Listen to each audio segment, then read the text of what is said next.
Hello everybody, it's me, that divination witch. I hope you're doing well. I am back with another witchy video. I always say you'll know by the title and the thumbnail, of course, but I'm going to answer this age-old question that is asked of me about 20 million times.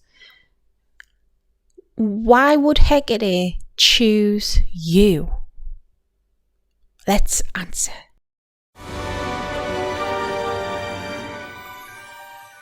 And hello if you're new here. My name's Sarah, I'm that divination witch. I hope you stick around. This is a witchy safe space. So if you've got any questions you want me to answer or anything you want me to cover, just put it in the comments. I'm happy to help. I've also got a link tree below as well. If you're interested, I've got a shop and a Patreon where you can get readings from me and contact me through those channels. So yeah, if you're interested, I'd be so grateful because it does help this YouTube channel. Thanks. So why would Hecate pick you? Yes, you. I'm talking to you. Why would she? This is asked of me quite a bit in different ways, but I've made a note of it in this way. So why would Hecate pick you? Well, why wouldn't she? First and foremost, look, I get why you're asking. Because there's so much information out there about her and a lot of it's conflicting. And a lot of it's not just fear-mongering, it's intimidating.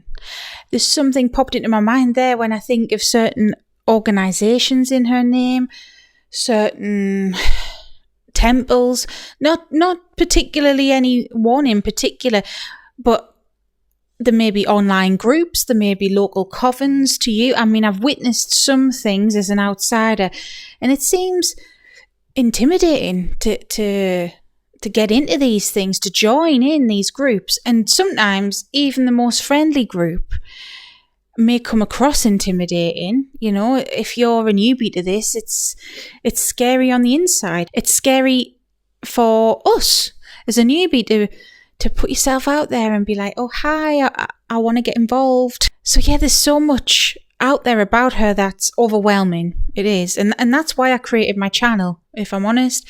Well, part of the reason. But why I do these videos is to help people and to debunk this stuff.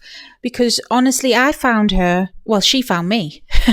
And I've never looked back since.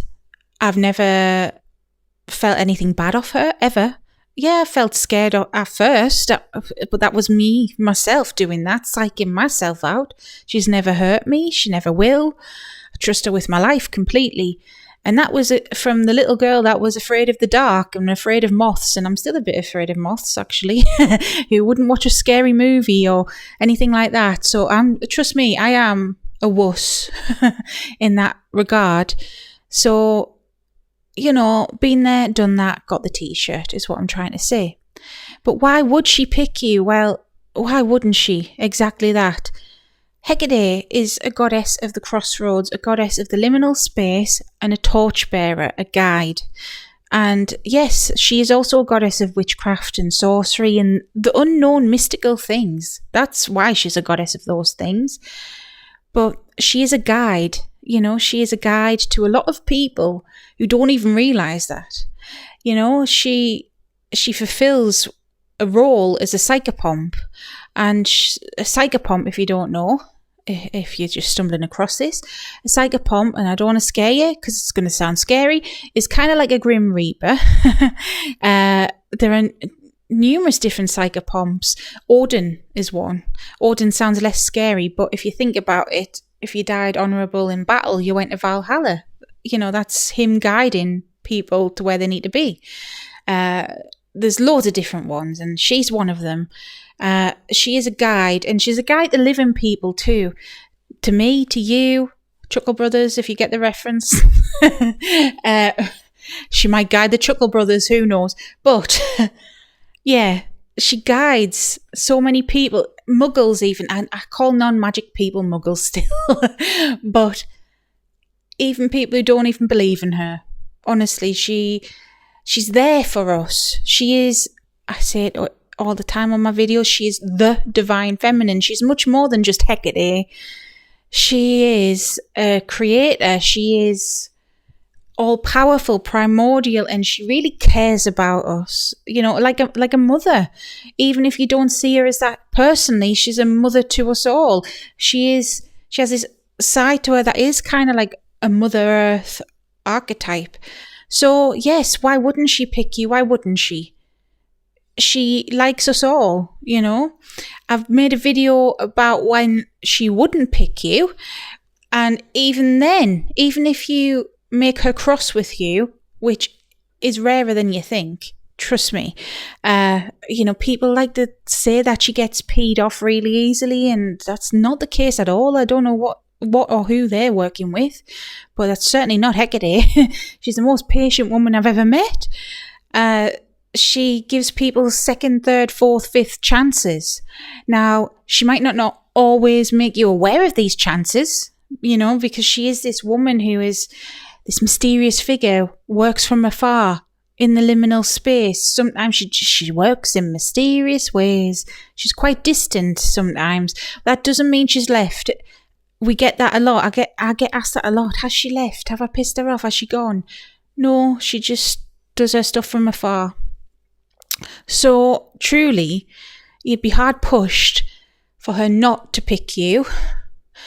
But she does have, I wouldn't say favourites, but an inclination towards a certain type of people. Now, I've explained there, she's a guide to like basically everyone. Now, she might not stick around with you for your entire life. It really depends. It's all dependent on you as a person. I get people who come to me for readings, for example, and Hecate may show up for a moment just to say, look, I've guided you here, and now you need to go to here. Because she will lead us to the people, the places, the deities, the spiritual paths, the physical paths. She will lead us to where we need to be. It doesn't mean she's gone forever. She might come back. But if she's with you in that capacity, you know, she may come and go. But some of us, she sticks around a little longer to do her own work with us. I guess I'm one of these people. I guess I'm a special case in a way because I talk about her all the time and I educate about her, and that's my service to her in a way because I love her that much. And I feel a deep connection with her. But there are other people the same as me in that regard, but that's not for everyone, and that's okay. It doesn't mean I'm more special than you or anything like that. I don't mean it that way. It's just the way it is. Sometimes, though, these people like me, and I will say like me, Hecate picks the people who, how do I put it into words, who have been hurt. This could be physically, mentally, emotionally, spiritually, all of it. People with issues, and I don't mean that derogatory. I myself, I've got CPTSD, that's complex post-traumatic stress disorder. I had to think then. I thought personality, no, that's not. I didn't even know the name of the own thing that I've got. Basically, I didn't have the best childhood, let's just say that. And with me, and this is why I'll talk about it at one point when I know how to articulate it properly, but there are some spiritual people, and it cheeses me off. Can I just quickly go on a rant here? Where people say you must do shadow work, you must deal with your trauma, otherwise you cannot be spiritual, and all this shit, bullshit. These people don't have a mental health degree. They're not a psychologist, they're not a psychiatrist, they don't know how the human mind works, not fully. They know the very basics. Now, I've had some mental health training, but I only know the very basics myself, and I would never say to someone you must do it, or you're unhealed and all this stuff. Look, trauma does play a big part on our lives, whether you're spiritual or not. It can be debilitating. I know myself.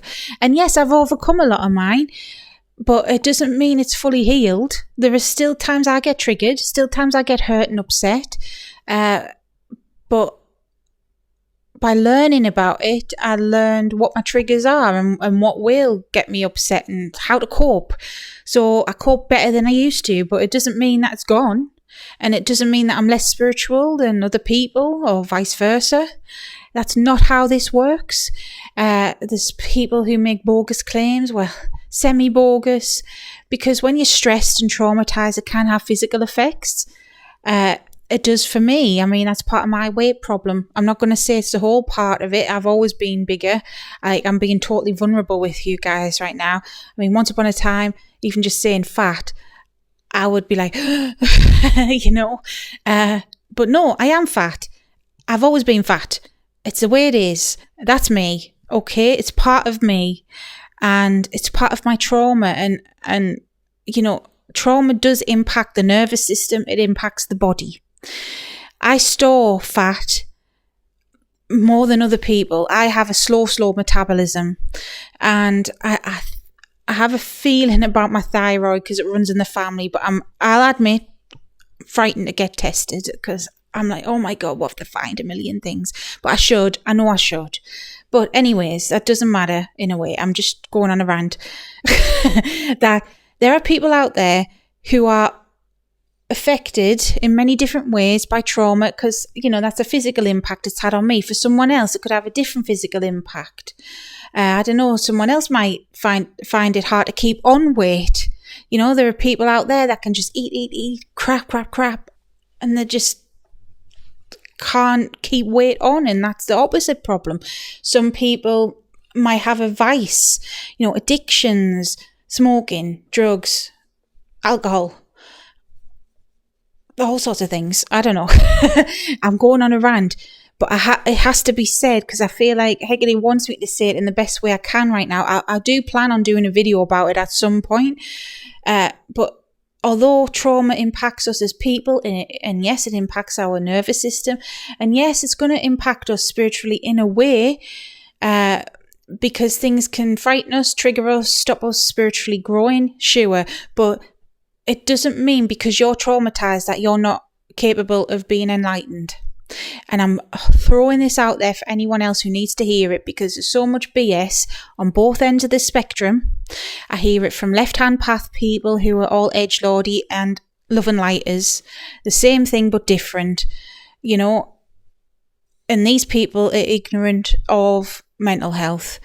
And if you try and battle through shadow work and you don't know what the hell you're doing, if you are so, like some people have so much deep-rooted trauma that it can really, if you are triggered, when I worked in mental health, some of the stories I heard, you know, if you're not capable and you're not in a safe space, and if you trigger yourself and then you go off the rails, and that's not your fault per se, that's a response, but you're putting yourself in danger and potentially other people in danger. And is it worth it? No.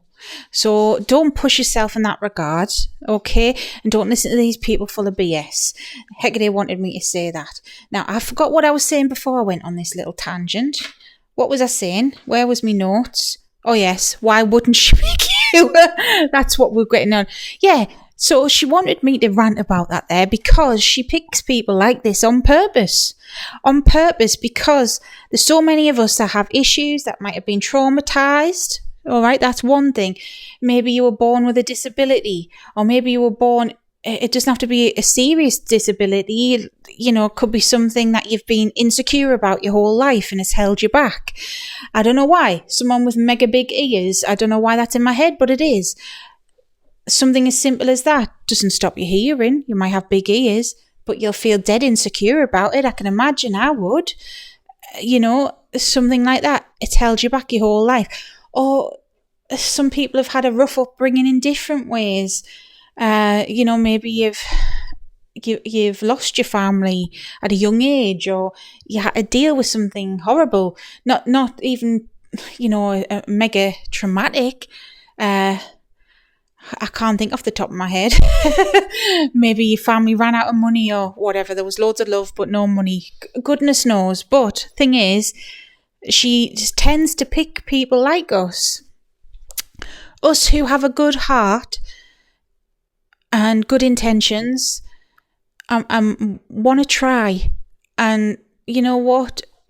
she's the biggest cheerleader there is in that regard. And I know that's cheesy to say it, but it's true. She really does help heal people, and heal people on so many different spectrums of things, you know, and she works with people from so many different spiritual paths, you know, she people on the left hand, people on the right hand, you know, she's not discriminatory. She just is. I don't know how else to put that into words. So truly, don't worry about, why would she pick me? Oh, do I have to do witchcraft every single day? Sorry, I'm laughing at myself because that is one of the most popular videos on YouTube about her. Someone saying how, well, you've got to do it with her every day because she'll leave you. If you don't do witchcraft every day, she will leave. She'll get sick of you. Okay, mate. Who's got your pants in a twist, my love? I think you've got issues to work through. You know, abandonment issues, maybe. I think a lot of us have them if you've been traumatized. You know, maybe that's it. You never know. But when it comes to Mother Hecate, look, you'd be hard pushed for her not to give you a chance and to not pick you. And especially if you have issues, it could be anything that's held you back. If it's a case of you need to step into your power, my love, figure out your self-worth, maybe you've been taken advantage of in whatever way, you know what? We're all worthy of something. And many things, you know, we all deserve to be loved. We all deserve to have some respect. You know, we don't deserve to be treated any differently, or to be taken advantage of. And that's the way Hecate is, and that's what she believes. That's another reason I say she's a goddess of justice. She fights for those who have been taken advantage of in whatever way. So yeah, I hope that shed some light on things and helped some people. And yeah, I know it's complex, and that's why I make these videos, because I was the same. I still can be like, what the heck is all of this? There's so many different takes on her, and a lot of it is unapproachable for whatever reason, whether it is scaremongering or whether it's overly cliquey or overly academical sometimes. Is academical a word? Academic? You know, I just try and talk about things like I would my friend, you know, because you guys, it's like talking to a friend. We're a friend for Hecate, you know. So if you've got any other questions about her, please let me know. I've got a list of things, you know, I've always got ideas on the go, and anyone you want me to talk about, you know, just put it in the comments. If you made it this far, don't forget, hit subscribe. And if you want to learn more about Mother or Hecate, I've got a playlist on my channel. I've also got a few other playlists. I've got one for beginners, one on Lilith. So if you want to check them out, I'd be grateful. And yes, until next time. Why did I say it like that? But until next time, stay safe, stay witchy. Bye.